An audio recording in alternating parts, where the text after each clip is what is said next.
So guys, ito yung ride namin mula Parañaque to Bicol.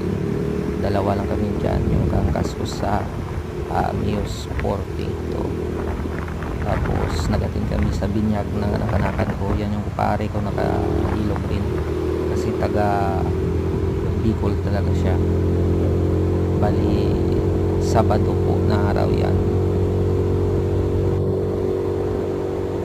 Sobrang ganda niya guys. Kung ano yung experience nyo dyan, makapunta kayo dyan, mamanga kayo. Sobrang ganda, pakyat ng mayon. Bali sakop na po yan ng tabako.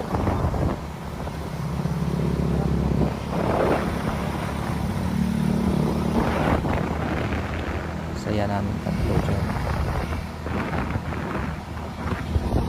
Try nyo po pumunta dyan. Napakalinaw naman yung kuha ng cellphone na ginamit.